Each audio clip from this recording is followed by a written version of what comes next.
Okay, so once again, good morning everyone. Today we're going to discuss Module 22 or Day 22 all together with Day 19 and 20. So this is hypothesis testing for the population mean. Okay, so let's start with the steps in hypothesis testing. Number 1, formulate the null and alternative hypothesis. Number 2 is identify the level of significance and appropriate test statistic. During face-to-face class, hanggang dito lang yung inabot natin. But, again, kagaya na sinabi ko, sisimulan natin yung sa step 1 hanggang step 6. Step 3, determine the critical value, tabular value for the test. Fourth is compute the z-value or t-value. Number 5 or step 5, decide whether to accept or reject the null hypothesis. Step 6, state the conclusion. Okay. Next, let's have a problem. Itong problem na i-present ko, ikakonduct natin dyan yung hypothesis testing. Okay. Gagawin natin yung 6 steps. So, here's the problem.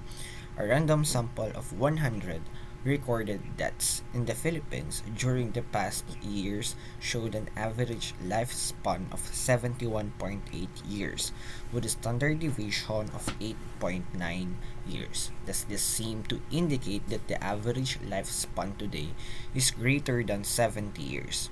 Use 0.05 level of significance. Okay, so isa-isahin natin yung mga data or yung mga given dito. Una is, anong nangyari dito? Una is, we have a 100. 100 na yan yung sample size natin. So, bakit sample size at hindi siya population size? Ayan, naka-indicate naman sa problem, a random sample. Meaning to say, it is a sample size. Next is 71.8. That 71.8 ay yung mean natin or yung X. So, 71.8 is the mean or the average lifespan. Next is 8.9 years. Now, this is a standard deviation na mention naman doon. But the question is, anong klaseng standard deviation siya? Is it population or sample standard deviation? Now, I will ask you, based doon sa yes, okay, sa based sa discussion natin, is this a sample or population? So, Mariel answered sample standard deviation. Yes, this is very good, no? This is a sample standard deviation. Bakit? Although hindi naka-specify if population siya or sample siya, bakit naging sample standard deviation siya? Take note na itong 71.8 years natin or 71.8 is a sample mean. And this standard deviation is under, okay? This standard deviation is under the sample mean. So, ibig sabihin, sample standard deviation siya. But if 71.8 is a population mean, therefore, this standard deviation is a population standard deviation since under siya ng population mean or ng population size. Okay? So, again, 8.9 is sample standard deviation. Next naman is 70 years. Yung 70 years naman, ayan makikita natin, does this seem to indicate that the average lifespan today is greater than 70 years. So that 70 will be the parameter or the mu. So, parameter yung 70 years. Ito, hindi ko siya naisama. Yung 0.05, yan yung level of significance natin. So, na-identify na siya. Indicated na yung level of significance natin. Okay? So, next, step 1, formulate the null and alternative hypothesis. But before that, discuss muna natin si null at saka si alternative hypothesis. So, null hypothesis or HO, this expresses the idea of no existence of relationship or difference between the variable under the study. So, this is usually designated by a not or no or does not. Do not, yun yung yung null hypothesis natin. There is no relationship, there is no difference, there is no effect, there are no changes. Yun yung keyword natin doon. For example, there is no significant relationship. There is no significant relationship between the attitude of students towards their subjects and their performance rating at the end of the semester. So that's null hypothesis. Let's move to the alternative hypothesis. Let's move to alternative hypothesis rather. So alternative hypothesis or HA, this is the opposite, kabaliktaran or the counterpart of the null hypothesis.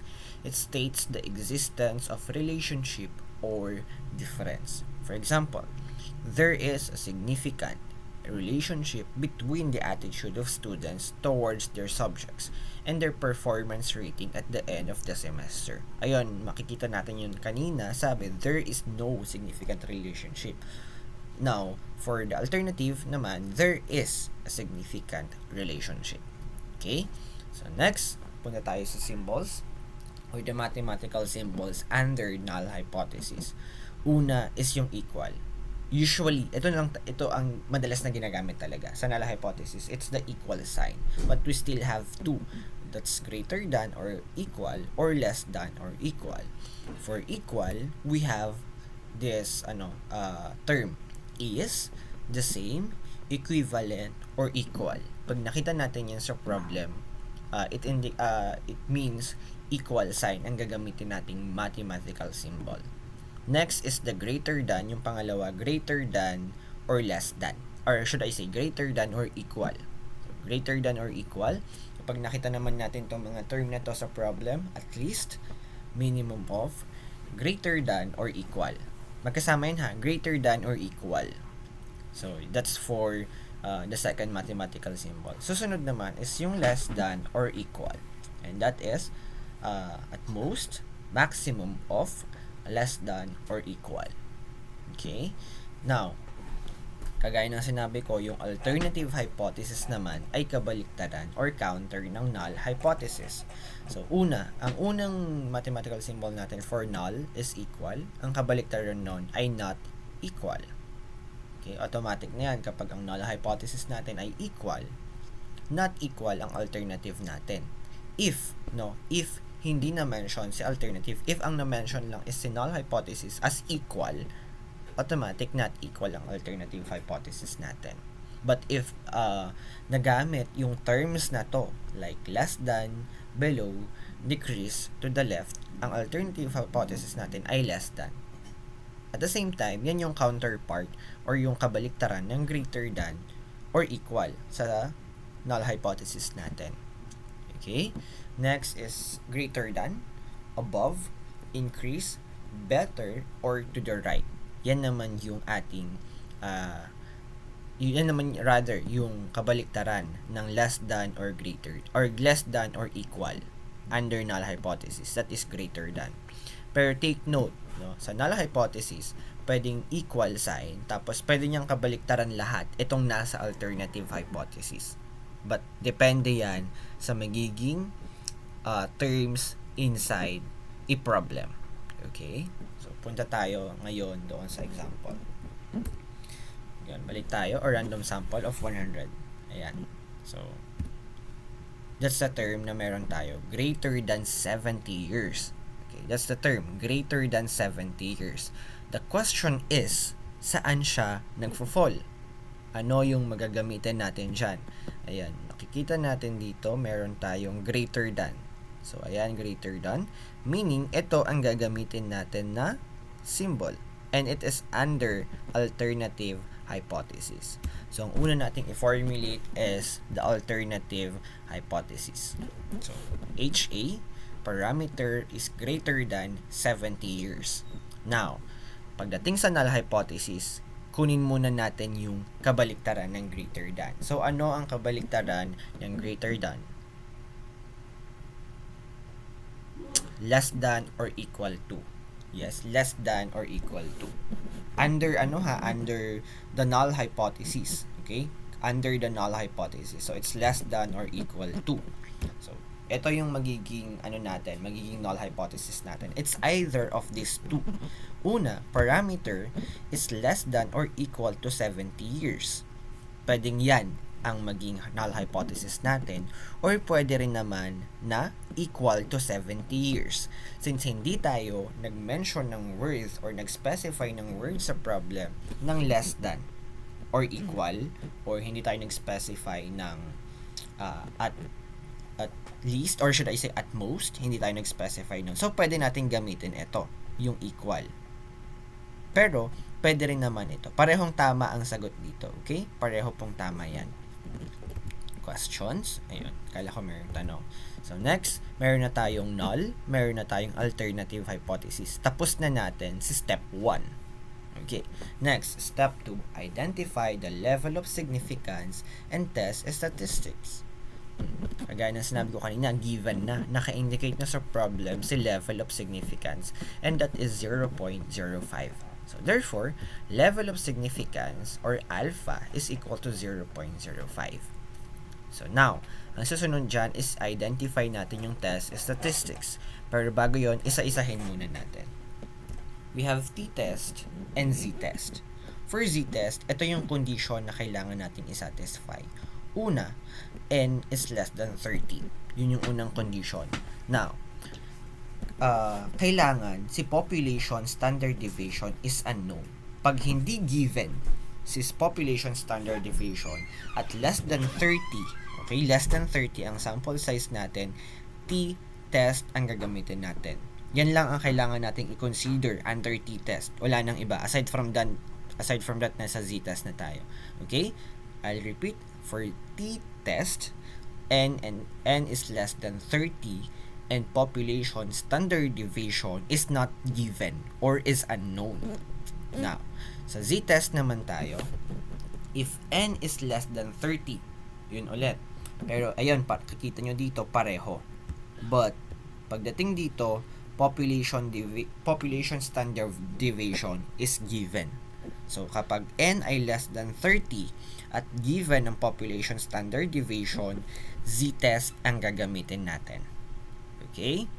Another, kapag n is greater than or equal to 30, if n or sample size is greater than or equal to 30, whether given ang population standard deviation natin or hindi, as long as 30 and above, z-test ang gagamitin natin. Okay? So, punta tayo sa problem natin. Yung random sample natin or yung sample size natin ay 100. At meron tayong standard deviation na 8.9 years. But take note na yung 100 natin, ang 100 natin is yung sample size at yung 8.9 natin is a sample standard deviation. Pero according to dito, although kahit unknown ang population standard deviation natin, as long as greater than 30 siya, ang gagamitin natin ay z-test. Okay? So, ang test statistics natin, z-test and one-tailed test at 0.05. Now, the question is, paano naging one-tailed test? Anyone? Paano naging one-tailed test? Kasi po greater than. Greater than. Because yung alternative hypothesis natin ay greater than. So, balik tayo dito. Balik tayo. I-discuss din ulit natin. Ayan. So, sa alternative hypothesis, sa pag-identify kung one-tailed test or two-tailed test siya, ito ang titignan natin, yung alternative hypothesis. If not equal, ang nakalagay, automatic, that is two-tailed test. Okay? Two-tailed test. Kapag less than, ang tawag dyan ay one-tailed test or left-tailed test. One-tailed or left-tailed test. Shortcut ko na lang, no? Now, for this one, greater than, that is also one-tailed test. And specifically, right-tailed test siya. Okay? So, tandaan, pag not equal, two-tailed test. Pag less than, one-tailed or left-tailed test. Pag greater than, one-tailed test or right-tailed test. Okay? So, balik tayo doon sa step 3 natin. Ulitin ko lang, sa step 3 test statistic natin ay z-test, ay one-tailed test, specifically right-tailed test, and ang level of significance natin ay 0.05. Now, punta tayo sa step 3. Tapos na tayo sa step 2. For step 3, determine the critical region. So, ang kailangan lang natin doon i-identify ay kung one-tailed test, kung anong test type niya. If it's one-tailed test or two-tailed test. Tapos yung level of significance. So, ayan, naka-indicate naman na it's one-tailed test. One-tailed test. tapos ang ating level of significance ay 0.505 rather. So, ibig sabihin, ang critical value natin ay 1.645. And now, I want you to remember na ang ating critical value of Z ay 1.645. Punta tayo doon sa decision na pagpili ng decision natin. So, kailan tayo magre-reject ng null hypothesis? Kailan tayo? Kasi critical region, no? Determine natin si critical region. So, the question is, kailan tayo mag-reject ng null hypothesis under Z test? Okay? Under Z test ito ha. So, yung una, Z, okay? Z, ito yung Z natin is yung computed value of Z, which is yung kukunin natin sa step 4. Ito namang nandito, yan yung mga critical value natin, which is yung nakita natin kanina. Ito. Ayang mga yan yung critical value natin. 1.28, 1.645, 1.96, 2.575, and so on and so forth. Okay. So, ito yung mga condition natin. Now, ano ang ibig sabihin nito? Ito yung tandaan ninyo. Yung una, sa unang part, bakit negative siya? So, negative critical value. Let's assume na ang alternative hypothesis natin ay less than. Let's assume lang, no, sa alternative hypothesis natin, kunwari hindi greater than 70 yon, kunwari less than 70, ito yung gagamitin natin. Okay? If left-tailed test ang alternative hypothesis natin, ito po ang gagamitin natin. So, for example, ang nakuha natin, di ba, balik tayo dito.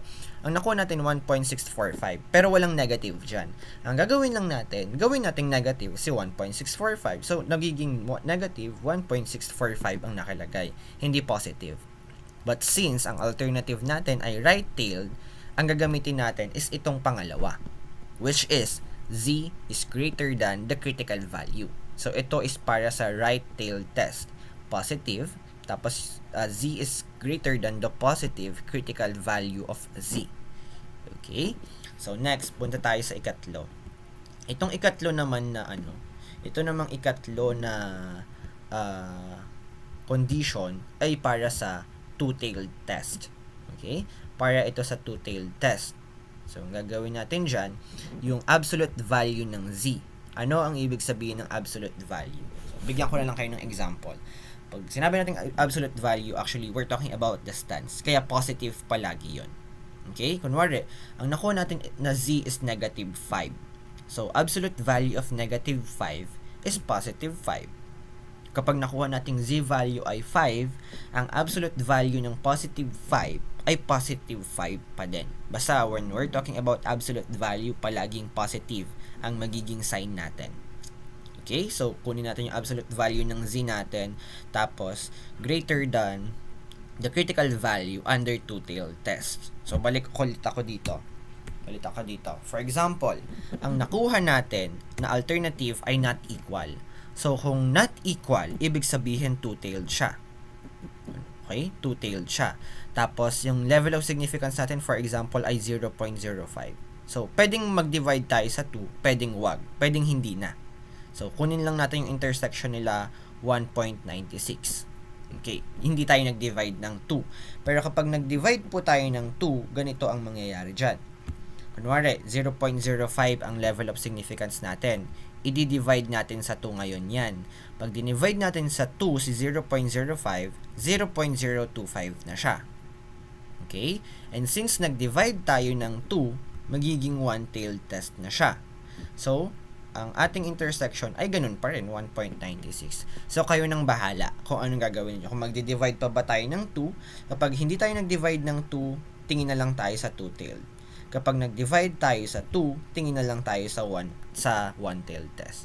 But I recommend, huwag na tayo mag-divide ng 2 para mas madali. Titignan na lang natin siya doon sa table. Okay? So, ulitin natin, ang alternative hypothesis natin ay greater than or right-tailed test, kaya positive 1.645, at yung ikalawa ang gagamitin natin. Okay? So, ito yung magiging condition natin. Z is greater than the critical value, wherein the critical value is 1.645.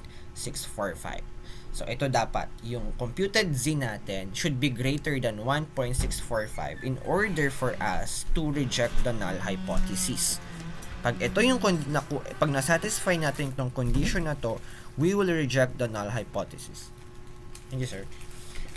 Okay? So, ayun. Another, punta tayo sa t-test naman. Sa t-test, similar lang. Actually, similar lang. Pinalitan lang tong mga to. Okay? Hindi ko pala na-save to. Yan. Pinalitan lang natin yung mga yan. Same pa rin yung idea. Okay? Same pa rin yung idea. Pero, of course, hindi natin gagamitin ito. Ang gagamitin natin is yung t-table. I hope naalala nyo pa. I hope alam nyo pa kung paano kumuha ng critical value sa t-table natin. Okay? Ganun lang din naman. Same pa rin naman. Okay? So, move na ako sa step 4. Yan. Sa step 4 naman natin, ito yung formula natin sa pag-compute ng z-value or ng t-value. Okay? So, for t-test, we have x minus the mu or sample mean. Actually, sample mean na to pagdating dito. Sample mean minus the parameter over standard deviation over square root of n. Okay? So, yan lang yun. Pagdating sa sa z-test, ganun pa rin naman yung formula. Ito pa rin naman yung formula. Naiiba lang is yung symbol natin. Kasi dito, pag S ang nakalagay, unknown ang population standard deviation natin. Pero pag ganito yung nakalagay, known ang standard deviation natin or given. Okay? So, parehong formula lang. Walang nababago except the symbol. Okay? So, ayan. Okay na. Move tayo.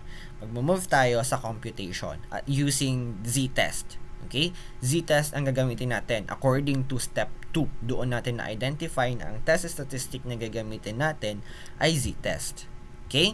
So, ayan. A random sample of 100 recorded deaths in Philippines during the past years and so on. Shortcut ko na. Ang unang gagawin natin is identify natin yung given. Una, 100. Yung 100 natin, yan yung sample size n natin. Kasi random sample, di ba? Tapos yung 71.8 years, yan yung sample mean natin, di ba? Yan yung x-score natin. Yan yung magiging x-score or yan yung magiging sample mean natin. And with the standard deviation, 8.9, again, that is S, not the sa population standard deviation. It's the sample standard deviation. Next naman is yung 70 years. Yan yung magiging parameter natin or yung mu natin. So, ayan nakalagay naman dito. N is 100, X is 71.8, S is 8.9, population parameter or should I say parameter is equal to 70. Okay, so susunod na gagawin is substitute lang natin sa given. So 71.8, again that is X, and mu is 70, 8.9 standard deviation, square root of 100, yan yung n natin or square root of n. So evaluate natin si numerator, 71.8 minus 70 is equal to 1.8. Dito siya, 1.8. And the square root of 100 is equal to 10. Okay? So after nun, evaluate naman natin yung denominator natin. That is 8.9 divided by 10. So 8.9 divided by 10 is equal to 0.89. Now, my question is that ano ang magiging z-score natin? Ano ang z-score natin? 2.02. Very good. So that is 1.8 divided by 0.89. So again, our z-score or computed z value is 2.02 or 2.022. Okay? Now, from the given, ayan na.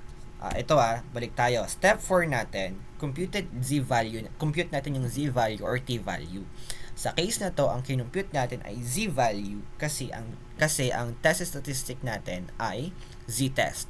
So now, pupunta tayo sa step 5. Hanggang dito lang sa step 4. Punta tayo sa step 5. Ang computed z value natin ay 2.022. So decide whether to accept or reject the null hypothesis. And meron tayong condition sa step 3 kanina. Now, my question is, reject or accept null hypothesis? Reject. Exactly. Bakit? Kasi, nasatisfy natin yung condition na ito. Z is greater than 1.645. And of course, 2.022 is greater than 1.645. Therefore, the decision is reject null hypothesis. Now, if ever na mangyari dyan na hindi natin masatisfy yung condition, ang decision natin dyan is as accept null hypothesis or fail to reject the null hypothesis. Sandaan ninyo na ang null hypothesis kaya yan ginawa para ma-reject. But it doesn't necessarily mean na sa lahat ng pagkakataon ay na-accept siya or nare-reject siya. Or should I say, nare-reject siya. Okay? Pero yun ang purpose ng null hypothesis. So, kapag hindi natin na-satisfy yung condition at less than ang nakuha nating t-value, we will accept the null hypothesis or we fail to reject the null hypothesis. So, yun ang step 5 natin. Decision. Reject the null hypothesis since 2.022 is greater than 1.645. Okay? Next, step 6 na tayo. State the conclusion. So, pwedeng ito na yon. Reject the null hypothesis. Therefore, accept alternative hypothesis wherein parameter is greater than 70. We are accepting the alternative hypothesis. Pwedeng ito na yung conclusion natin. Okay? So, summarize natin ito. So, hypothesis testing, summary of results. Step 1, ang null hypothesis natin, parameter is less than or equal to 70 years. Or, null hypothesis, or should I say, parameter is equal to 70 years. Ang null hypothesis naman natin is parameter greater than 70 years. Step 2, level of significance or alpha is 0.05. Test statistics na gagamitin ay z-test. Pwede nyo ring i-indicate dyan na one-tailed test siya. Pwede nyo dyan na natin indicate or sa step 3. Kahit saan naman natin indicate yon. Pero I recommend na indicate na siya sa step 2. Pero pwedeng step 2 at step 3 natin siya i-identify. So critical region, if z is greater than 1.645, reject the null hypothesis. So ito yung critical region natin. Ayan, 1.645. So, ayan. So, z is greater than 1.645. Pwedeng ito na lang yung ilagay natin under step 3.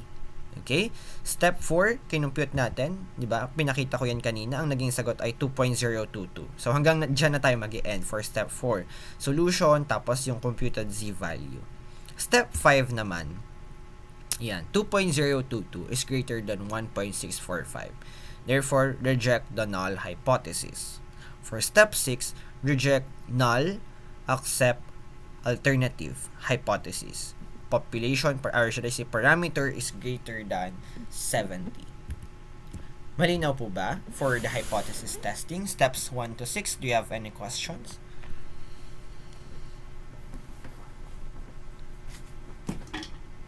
May question ba?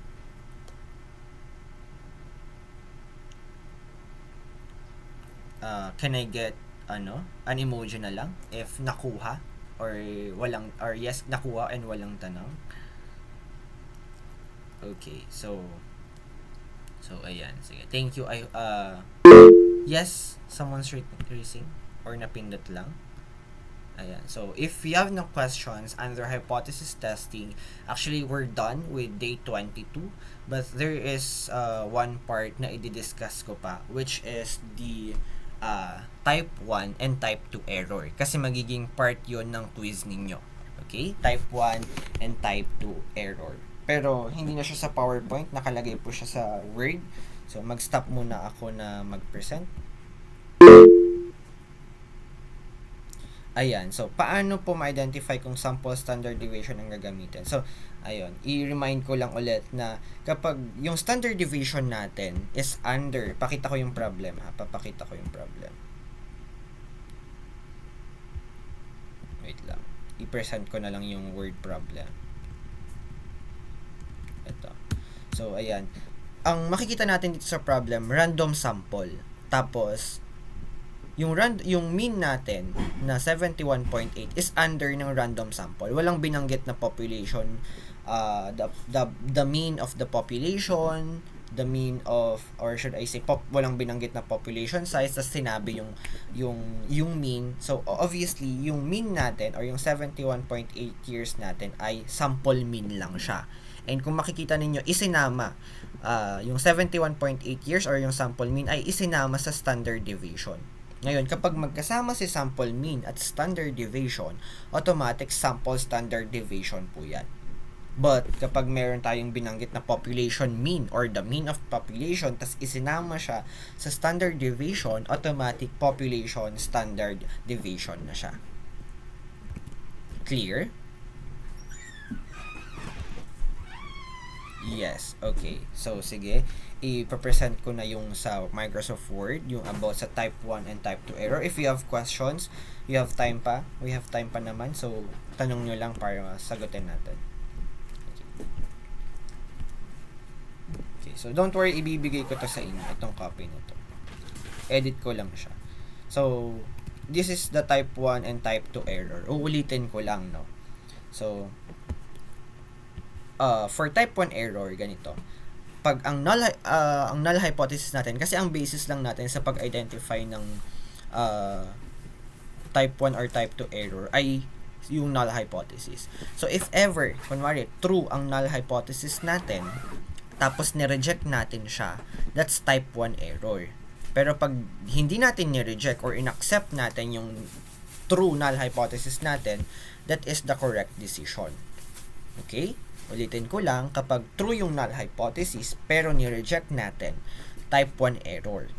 Now, next, if yung null hypothesis naman natin ay false, tapos ni-reject natin yung false or yung hindi totoo, correct decision yon.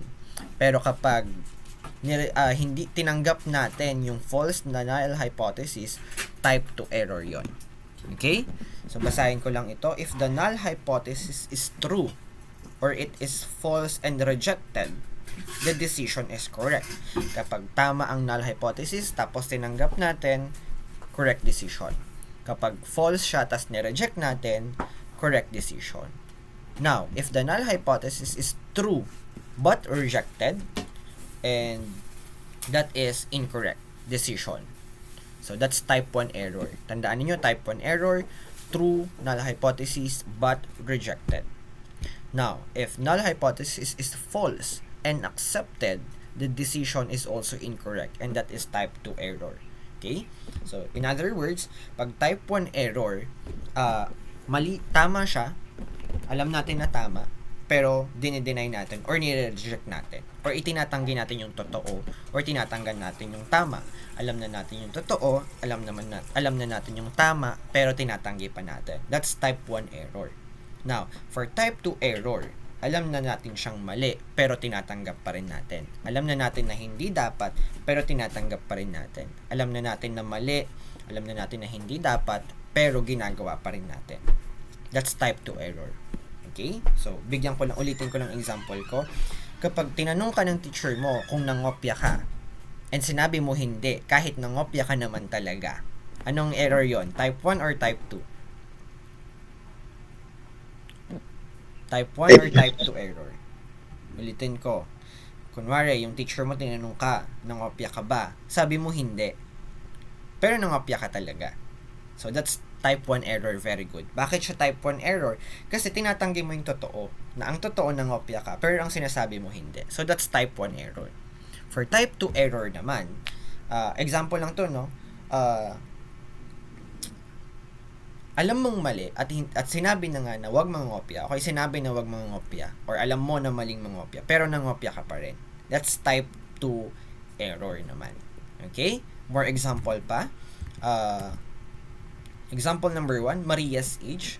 Maria insists that she is 30 years old when in fact she is 32 years old. What error is Maria committing? So, isa-isahin natin ha. Ang sabi dyan, sinabi niya na 30 years old siya, pero ang totoo ay 32 years old siya. Ibig sabihin, itinatanggi niya yung fact or tinatanggi niya yung totoo.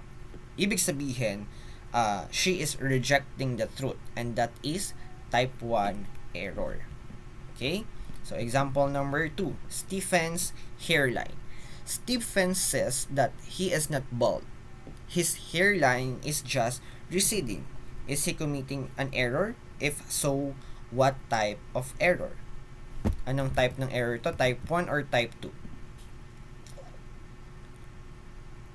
Sinasabi niya, hindi pa daw siya kalbo or nakakalbo.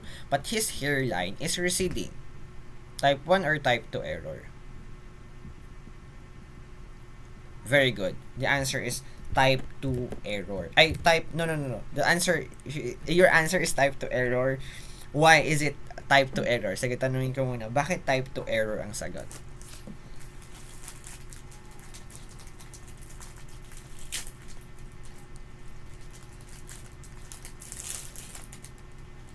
Okay.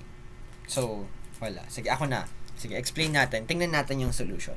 Okay, so you answered type 2 error, and good job for that. But the answer is type 1 error. Anyway, that's okay. I know this is confusing. It's okay. At least you tried, and that's good job. Okay, so ibig sabihin yan, ang error niya ay type 1 error. Bakit? Yes, a receding hairline indicates balding. So, yung receding hairline, so Stephen action may be find remedial measures. So, he is rejecting the truth.